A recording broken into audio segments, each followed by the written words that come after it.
हमारी कहानी की शुरुआत एक ऐसी सिटी से होती है जो कि तबाह हो रही होती है। इस सिटी का नाम ड्रैगन किंगडम होता है और इस सिटी में दूसरे डायमेंशन के राक्षस हमला कर देते हैं। फिर इंसानियत को अब तक के सबसे बड़े डिजास्टर का सामना करना पड़ा, फिर भी गॉड ने इंसानियत को कभी ख़त्म नहीं होने दिया। फिर एक दिन ह्यूमन के हाथ पर अजीब सा सिंबल बना, फिर उनको अलग सी पावर मिलने लगी। इससे वो डीमन का सामना करने लगे और फिर उनके हंटर बनने का सफ़र शुरू हुआ। उनमें से सिर्फ 3 ही हंटर मैथिक लेवल को अचीव कर पाए। उनमें से एक यूनाइटेड स्टेट ऑफ अमेरिका से गोस्ट ब्रेड अल्फाड था और दूसरा रशिया से ड्रैगन राइडर रिफ्ट है और फ्रोस्ट नेशन से फ्रोट मेगा किंग क्वान जैंगजियन है। और ये 3 बाकी अवेकन से बहुत आगे निकल गए थे और United state of America, Russia और फर्स्ट नेशन बाकी देशों से बहुत आगे निकल गए थे। लेकिन 100 साल पहले एक ऐसा बंदा था जो कि ड्रैगन किंगडम से निकला था। फिर हमें वो बंदा दिखाया जाता है जो कि हमारी सीरीज़ का मेन कैरेक्टर होता है। उसके बारे में हमें बताया जाता है कि सिर्फ 10 साल में वो चाइना का सबसे पावरफुल वॉरियर बन जाता है और 70 वर्ल्ड में सबसे टॉप पर पहुंच जाता है। फिर जब 9 लेवल वाले डीमन अर्थ पर हमला करते हैं, वो अकेला ही उन डीमन से भिड़ जाता है। फिर वो डीमन को मार देता है, लेकिन उस युद्ध में वो भी सैक्रिफाइस हो जाता है। और आज हम उस हीरो की 100वीं एनिवर्सरी मना रहे हैं जो कि हम सब ये टीवी पर देख रहे होते हैं। और हमें एक बंदा दिखाया जाता है जो कि वहाँ से जा रहा होता है और टीवी पर ये भी न्यूज़ बताई जाती है कि इस साल हमारे किंगडम में 1,30,50,000 अवेकनर्स हैं, जो कि पिछले साल से 11% ज़्यादा हैं और ये अब तक का हाईएस्ट स्कोर है। और अब तक 10% ऐसे हंटर है जो कि कोर हंटर है, जो कि असुरा के एरा से भी ज़्यादा है। और शायद हम नेक्स्ट असुरा के अपीयरेंस को भी देख सकते हैं। फिर बिजली कड़कती है और सीन शिफ्ट होता है। फिर हमें दिखाया जाता है कि एक बंदा लेटा होता है और हमें एक स्क्रीन पर दिखाया जाता है कि मेन गेट ओपन होने वाला है, हंटर प्रिपेयर योरसेल्फ। फिर हमें वो बंदा दिखाया जाता है। फिर हमें एक स्क्रीन पर दिखाया जाता है कि अदर गेट का मेन गेट ओपन होने वाला है, हंटर अपने आप को तैयार करें। फिर ये बंदे को होश आता है। फिर ये बोलता है, मैं तो मर गया था, आखिर मैं हूँ कहाँ एग्जैक्टली। फिर उसके सर में दर्द होने लगता है और उसकी मेमोरी याद आने लगती है। फिर उससे कोई कहता है, तुम सिर्फ मेरे समय बर्बाद करते हो क्योंकि तुमने सिर्फ एक कतरे से ही क्लास को अवेकन किया है। और कोई दूसरा भी बोलता है कि तुमने अब तक 2 महीने की अपने छोटे भाई की मेडिकल फीस नहीं भरी है, अगर तुम नहीं भरते तो अपने छोटे भाई का खुद ही ध्यान रखना। और फिर कोई बोलता है, अगर कोई गरीब बंदा मोस्टर टेकन को अवेक करता है तो फिर वो अदर वर्ल्ड जाकर मरता ही है। बंदा बोलता है, छोटे भाई मुझे माफ़ करना, मैं तुमको नहीं बचा पाया और खुद को भी नहीं बचा पाया। फिर ये बहुत सारी गोलियां खा लेता है जो कि पॉइजन होता है और फिर ये बंदा मर गया होता है। और फिर हमारा मेन कैरेक्टर बोलता है कि मैंने सोचा नहीं था कि मरने के 100 साल बाद मेरा रिकाइनेशन होगा सेम नाम के साथ। और आपसे हम इसको असुरा ही बोलेंगे। और असुरा हमें बताता है मोस्टर टेमर क्लास वाले फाइट के लिए अपने पेट पर ही डिपेंड होते हैं और उनको अपने लेवल बढ़ाने के अलावा पेट के ग्रोथ पर को भी बढ़ाना होता है।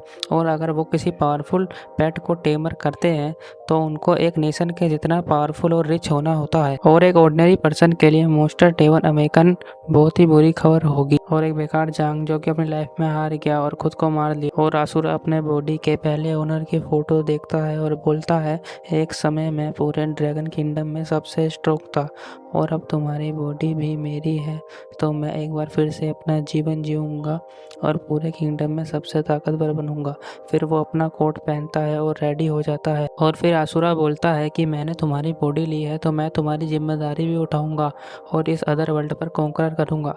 तभी उसके सामने एक पोर्टल ओपन होता है और फिर सिस्टम उसको बताता है कि अदर वर्ल्ड का गेट ओपन होने वाला है, हंटर अपने आप को तैयार कर ले। और फिर असुरा अपने हाथ के सिंबल को एक्टिवेट करता है और फिर पोर्टल के अंदर चला जाता है। और फिर सिस्टम उसको उसके पुराने आईडी से वेलकम करती है और उसे बोलती है, आप 3655 दिन से ऑफलाइन थे। फिर उसके स्क्रीन पर बहुत से नोटिफिकेशन आने लगती हैं। फिर उसके बाद असुरा की एबिलिटी पावर को दिखाया जाता है जो कि आप स्क्रीन पर देख सकते हैं। और फिर सिस्टम उसे बताता है कि असुरा, आपने अपनी पिछले लाइफ में 9 लेवल के डीमन को से लड़ते लड़ते अपने आप को सेक्रीफाइस कर दिया था, लेकिन आपने तब भी उसको हरा दिया था, जिसकी वजह से सिस्टम उसे कॉन्ग्रेचुलेशन करता है। और सिस्टम उसे बताता है कि आपने अपनी क्लास में मिथिक रैंक अचीव कर लिया है। इसलिए सिस्टम उसे एक रिवार्ड देता है जो कि एक मिथिक रैंक टेजर होता है और उसका नाम सुप्रीम डिवाइन डिक्रीजर होता है। फिर सिस्टम उसे बताता है सुप्रीम डिवाइन डिक्रीजर क्या करता है, वो अपने आप एक्टिवेट हो जाता है और वो प्लेयर की एबिलिटी पावर को बढ़ाता है। अब उसकी एबिलिटी पावर 10,000 गुना बढ़ रही होती है। फिर आसुरा कहता है क्या बात है यार, इतनी पावर। फिर सिस्टम उसे बताता है आपके क्लास को रीसेट कर दिया गया है, प्लीज आप 7 मिथिक लेवल में से कोई एक मिथिक क्लास को ले सकते हैं। फिर हमें रैंक दिखाई जाती है जो सबसे पहले होता है नाइट, फिर होता है वॉरियर, फिर होता है सेशन, फिर होता है प्रीस्ट, फिर होता है मैग, फिर होता है चेवर और सबसे लास्ट में होता है मोस्टर टेमर। फिर आसुरा सारे रैंक को देख के बोलता है मैं 100 साल पहले एक क्लासिक वॉरियर था, मगर इस दौरान जो अदर वर्ल्ड में बंदा सबसे टॉप पर था वो भी एक मोस्टर टेमर था।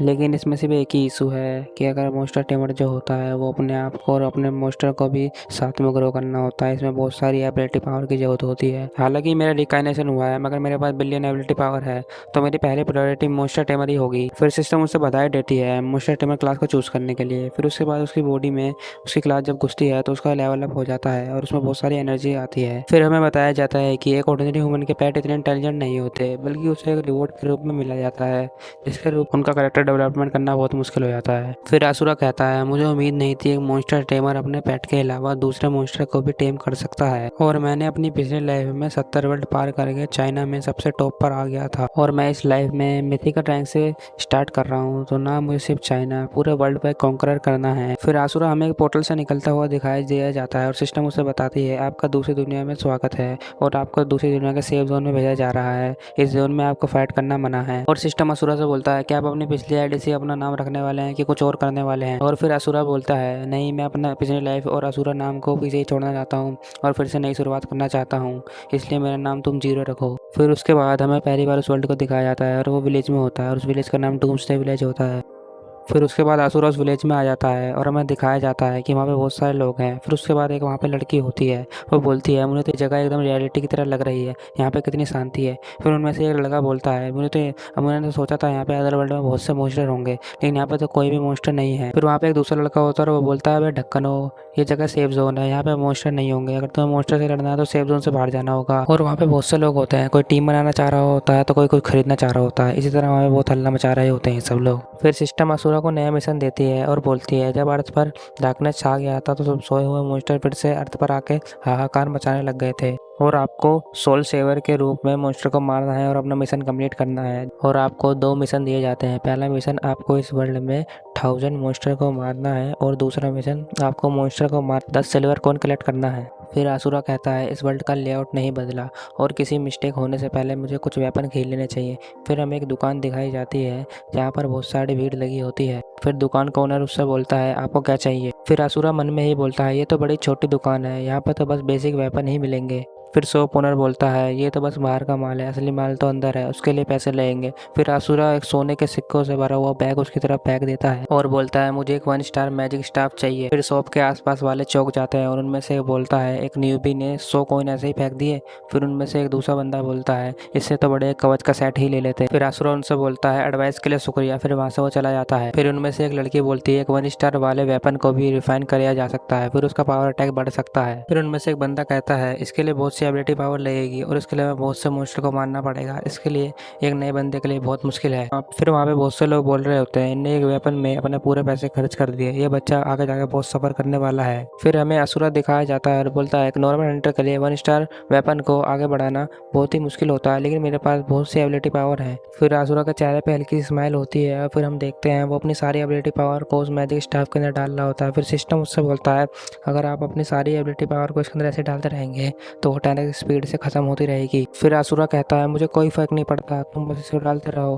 फिर उसके बाद हम थोड़ी देर बाद देखते हैं कि वो सक्सेस हो जाता है। फिर सिस्टम उससे कांग्रेचुलेशन करता है। फिर आसुरा के सामने एक स्क्रीन आती है और उस पर लिखा होता है आपका मैजिक स्टाफ हायर टियर पे पहुंच चुका है। फिर आसुरा अपने मैजिक स्टाफ को हाथ में लेता है और बोलता है तो अब तैयारी पूरी हुई। तो हमारी ये वीडियो यहीं पे खत्म होती है। अगर आपको ये वीडियो पसंद आई हो तो चैनल को सब्सक्राइब कीजिए और वीडियो को लाइक कीजिए। अगर हमारे वीडियो में कोई मिस्टेक हो तो आप हमें कमेंट में बता सकते हैं।